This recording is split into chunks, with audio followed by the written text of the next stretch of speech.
shall tell you tales of death, danger, damnation, and denial. Shakespearean stories from Rome to the Nile. We'll capture your attention for a brief 12 minutes. Have a seat at our stage, for now we shall begin it. In our first scene from Julius Caesar, Mark Antony has a moment over the corpse of his murdered friend, just moments before addressing the Senate about the crime.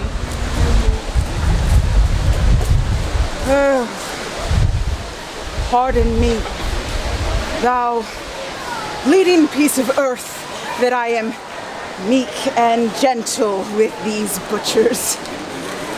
Thou art the ruins of the noblest man that ever lived in the tide of times. Woe to the hands that shed this costly blood. Over thy wounds now do I prophesy, which like dumb mouths do ope their ruby lips and beg the voice and utterance of my tongue. A curse shall light upon the limbs of men. Domestic fury and fierce civil strife shall cumber all the parts of Italy.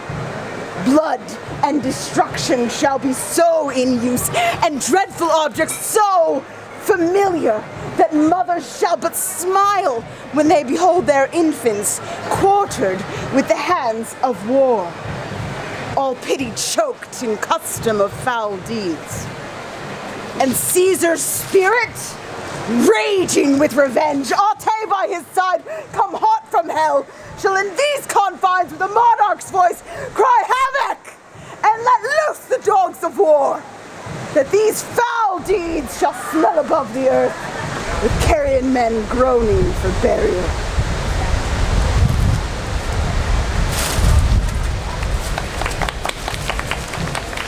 Deeds hang over the household of Titus and Andronicus as well.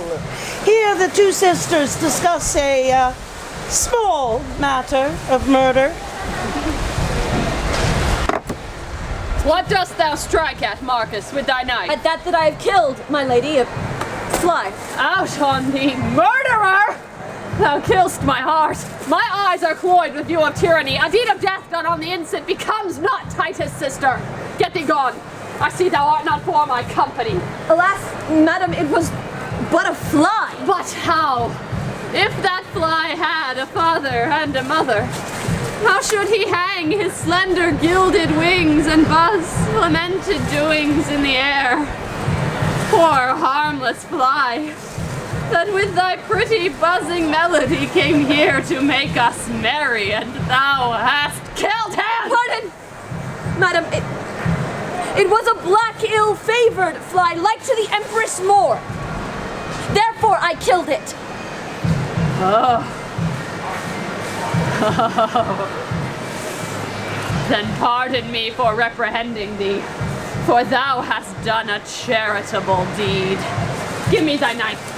I will insult on him, flattering myself as if it were the Moor, come hither purposely to poison me.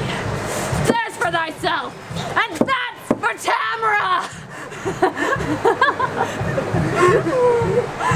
Ah, Sarah. And yet I think we are not yet sunk so low, but that between us we cannot kill a fly that comes in likeness of a coal black Moor. Alas, poor woman, grief hath so wrought on her. She takes false shadows for true substances.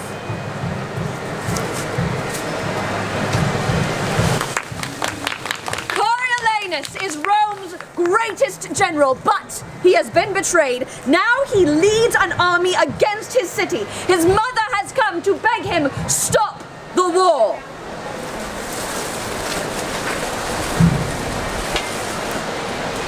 Should we be silent and not speak? Our raiment and state of bodies would betray what life we have led since thine exile. Oh, think with thyself, how more unfortunate than all living women are we come hither, since that thy sight, which should make our eyes flow with joys, our hearts dance with comforts, constrains them rather weep and shake with fear and sorrow, to see the son, the husband, and the father tearing his country's bowels out.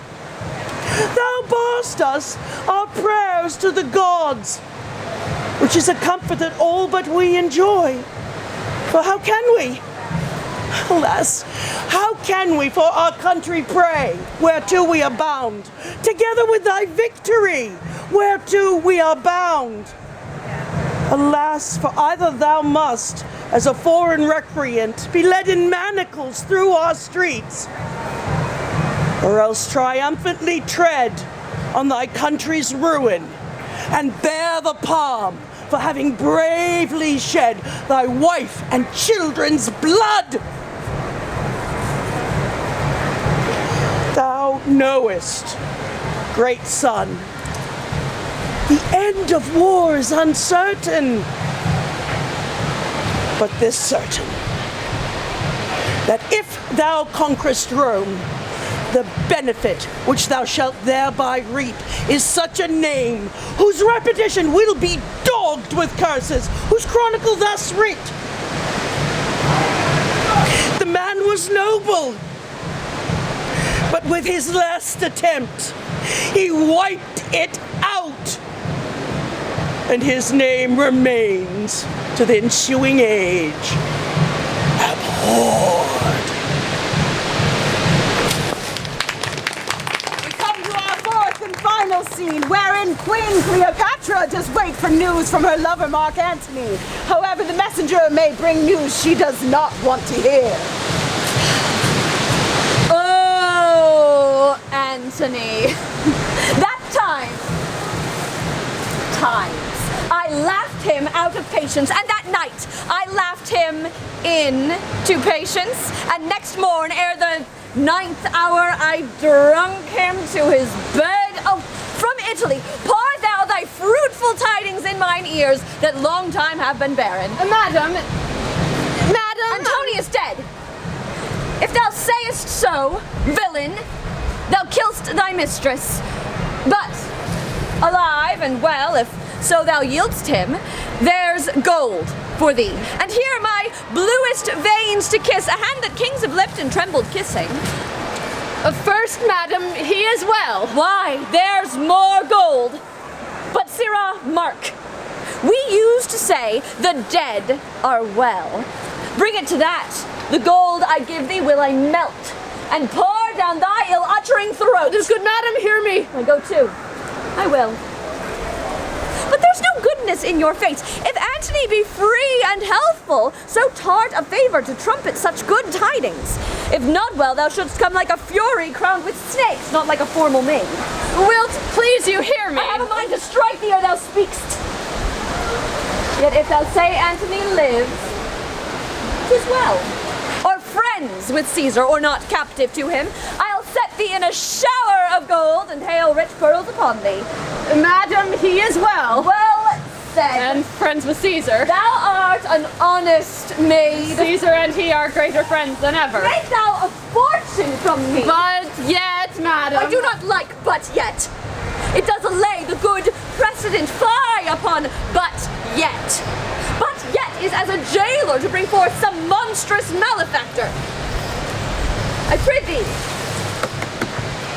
friend, pour out the pack of matter to mine ear, the good and bad together. He's friends with Caesar, in state of health thou sayest, and thou sayest free. Free, madam, no, I made no such report. He's bound unto Octavia. For what good turn?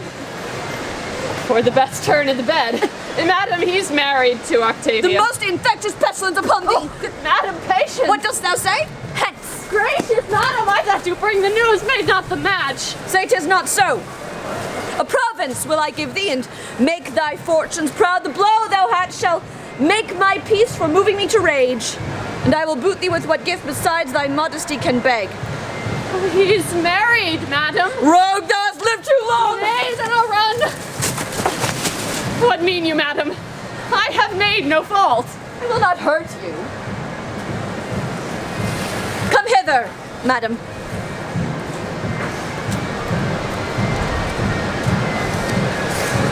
I have done my duty. Is he married? I cannot hate thee worser than I do if thou again say yes. He is married, madam. Rogue, dost thou hold there still? Could I lie, madam?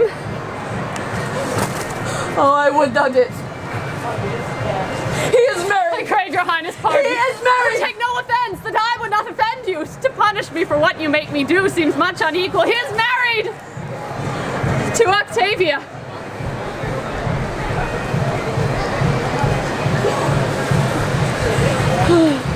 In praising Antony, I have dispraised Caesar. Well, I am paid for it now. Go get thee hence. Report to me the feature of Octavia.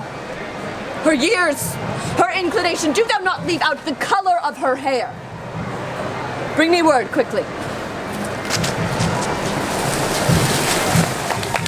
This does conclude our 4 Roman plays. We hope you've enjoyed them this festive day. If you have brought a Streetspeare card to be marked, Come you to me, 'tis here I'll be parked.